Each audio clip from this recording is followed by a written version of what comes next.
pensando nesses próximos 2 jogos, acho que principalmente o jogo contra o Vitória, o Fortaleza, claro, olhando para a tabela também, mas me parece tentar ainda respirar nesse campeonato, né?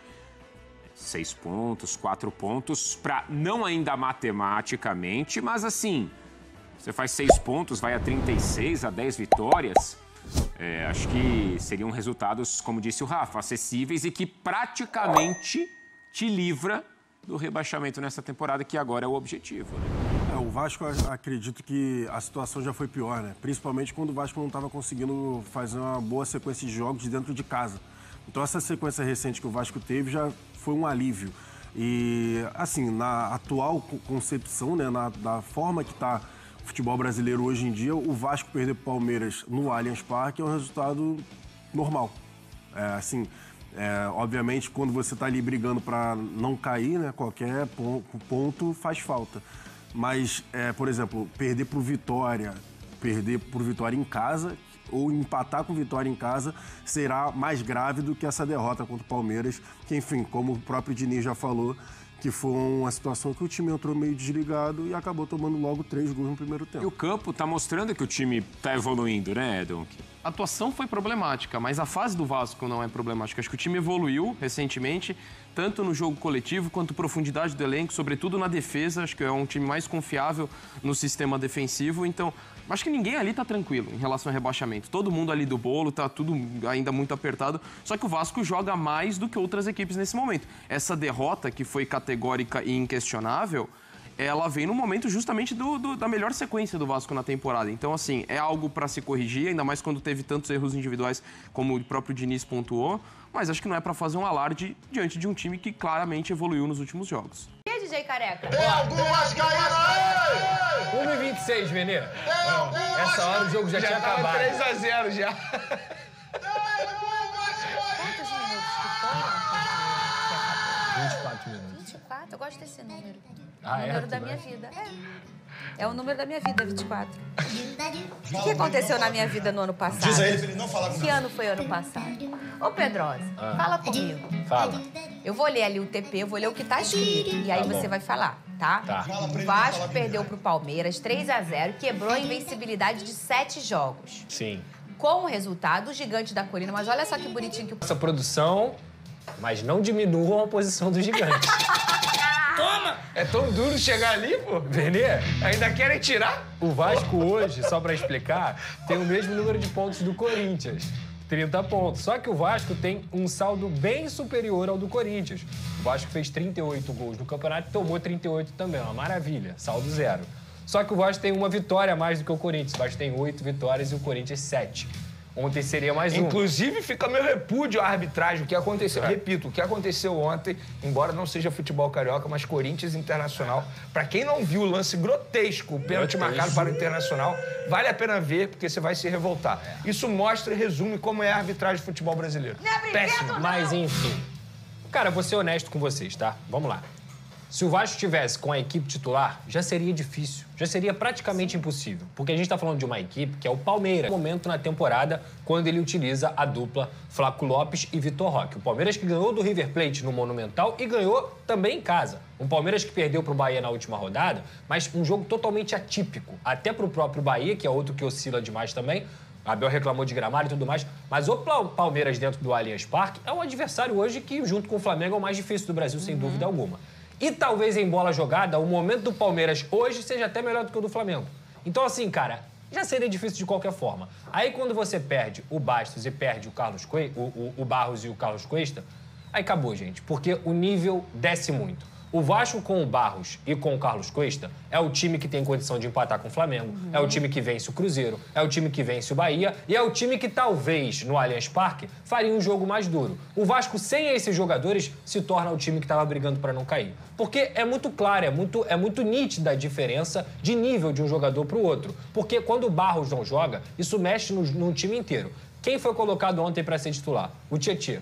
Para mim, volta mais uma vez antecipada. Um jogador que com a bola ajuda, porque tecnicamente ele é muito bom, mas sem a bola estava fora de ritmo, estava fora de eixo. É um jogador que, para mim, teve uma volta antecipada. Quem jogou de primeiro volante? O Hugo Moura. E, mais uma vez, o Hugo Moura prejudica o Vasco nesse Campeonato Brasileiro. Para quem vai se lembrar, principalmente para quem é torcedor vascaíno, mas a gente que acompanha também o futebol, no primeiro turno, quem entrega o jogo para o Palmeiras é o Hugo Moura, jogando lá no Mané Garrincha. O Vasco faz o jogo competitivo, estava 0-0 o jogo, e aí o Hugo Moura entrega o gol numa saída de bola. Dessa vez, ele teve a dupla com ele, Lucas Oliveira, que é um jogador que fez um jogo decente com a camisa do Vasco contra o Flamengo, e ele já foi alçado como titular pelo Fernando Diniz. Sendo que, assim, é um atleta que não tem condições de ser titular do Vasco da Gama. E ficou muito claro isso ontem. É um jogador que não conseguiu saltar a linha quando era preciso, que não conseguiu defender, que cometeu uma lambança junto com o Hugo Moura no segundo gol, e é uma coisa que continua prejudicando o Vasco. São 11 gols por erros diretos do Vasco que ele entrega o gol para o adversário. 11. Se o Vasco tomou 38 nesse campeonato, 11 foram de erros diretos de próprios jogadores do Vasco da Gama. Então, ofensivamente, com a bola no pé, o Vasco nem fez um jogo horroroso, tá? Os 15 primeiros minutos ali, o Palmeiras chega 2 vezes e faz 2 gols. Mas quem estava controlando a partida era o Vasco. Só que, cara, fica muito difícil. Se você tem um ataque tão letal quanto o do Palmeiras, Vitor Roque, Flaco Lopes, jogadores que estão numa fase brilhante, e um time consistente contra o Palmeiras, 35 mil pessoas lá no Allianz Parque, é muito difícil você escalar essa montanha de novo depois de ter tomado 3-0. Agora, tem 2 coisas que eu tenho que citar aqui. Fernando Diniz falou que o time melhorou no segundo tempo. O time não melhorou no segundo tempo. O que aconteceu no segundo tempo é que o Palmeiras tinha metido 3-0 e naturalmente o Vasco ia ganhar campo. O Palmeiras ia tirar um pouco o pé. E outra coisa, é muito importante a gente falar sobre o Verratti, que é um cara que eu sou grato, que é um cara que fez tudo pelo Vasco. Ele é um cara que doa toda a sua alma, que faz tudo mesmo. Ele é o capitão, ele é o líder, taticamente ele se entrega, mas ele é um jogador que, infelizmente, não está atravessando o seu melhor momento. É o pior momento dele com a camisa do Vasco da Gama. E se no Flamengo o Pedro banca, se no Atlético o Hulk banca, se no Palmeiras o Vitor Roque e o Flaco Lopes já bancaram, se no Fluminense o Cano banca, por que o Verratti não pode ser preservado nesse momento que ele está ruim? Por que o Fernando Diniz não pode ter outra opção, como o Carlos Andrés Gomes e até o David, que entraram no segundo tempo e o time deu uma melhoradinha ali, principalmente em produção? É algo que tem que ser conversado, cara, porque infelizmente o Verratti não está conseguindo ajudar o Vasco, como ele já ajudou diversas vezes, mas não adianta, o campo tá gritando pro Fernando Diniz e ele não tá escutando. E ele é só um dos problemas, tá? No final das contas, eu resumo tudo isso aos desfalques do Barros e o Carlos Cuesta, porque, junto com o Robert e Renan, foram os caras que deram a sustentação pro Vasco. Só que assim, não tem como não olhar para a parte ofensiva, e eu digo isso até pensando num Felipe Coutinho, que precisa de um jogador melhor para você associar. Coutinho fez um jogo ruim ontem? Não, era o único que estava tentando. O Nuno ontem também, jogo horroroso do Nuno ontem. É um jogador que eu gosto muito. Excelente jogador, uma contratação muito boa, mas jogo muito fraco. Então, assim, cara, a gente tem que pensar nessas situações, o Diniz tem que pensar em encontrar soluções melhores, mas dito tudo isso, nada de terra arrasada. Foram 7 pontos conquistados em 12 contra 4 adversários de 16. O Vasco, para mim, encontrou sua consistência na temporada. Ontem foi um ponto fora da curva, levando sempre em consideração que o Palmeiras é muito forte, mas que o Vasco tem que fazer um campeonato consistente. Mais 10 anos. E o Vasco vinha numa sequência, né, Elton, de 7 jogos sem perder. O melhor momento, talvez, na temporada, né? Realmente parecia embalado. Mas logo de cara, a dupla Flaco Roque mandando ver. Nos últimos 12 jogos, a dupla anotou 18 gols e 6 assistências. É muita coisa. Vai muito bem a dupla de ataque do Palmeiras, né? Vai muito bem, Edu. E é um detalhe, né? Porque a gente falava na terça-feira como o Vasco vinha bem e é um time que conseguiu se ajustar e era um jogo de margem curta ali. Talvez um placar um pouco mais apertado, né? O Palmeiras vencendo, o jogo era favorito, jogando em casa, mas foi um time que em menos de 25 minutos decidiu o jogo. E aí parte também de uma proposta, né, do Abel Ferreira, com a ausência do Lucas Evangelista, trazer o Andreas Pereira para jogar por dentro, né? E aí fazer com que o Rafael Veiga flutuasse um pouco mais. E o Rafael Veiga foi muito bem na partida, inclusive ao lado do Felipe Anderson, né? Então você tinha ali um quarteto de meio campo onde um marcava, que é o Aníbal Moreno, e 3 criavam, né? Porque o Andreas Pereira muitas vezes aparecendo também como elemento de criação. Então foi um time com uma posse de bola que não que tenha surpreendido o Fernando Diniz, né? Até porque no fim das contas a gente viu o Vasco teve mais a bola. No primeiro tempo até muito mais, né? Tentou tirar um pouco esse jogo de velocidade do Palmeiras, mas não foi o suficiente porque o time se encaixou muito bem e conseguiu fazer 3 gols, aproveitando esse bom momento da dupla e principalmente, né, aproveitando esse quarteto de meio campo que produziu muito bem para o Flaco Roque, né? Até economiza pra gente aí essa dupla que tem dado muito certo. É o Palmeiras que, claro, jogou bem diferente do que jogou contra o Bahia, principalmente na questão de utilizar esse meio-campo, né, ao seu favor. Era um embate muito equilibrado por conta também do Bahia gostar da bola. O Vasco é um time que o Fernando Diniz mostra mesmo, né, de ter esse equilíbrio entre a posse de bola e a verticalidade.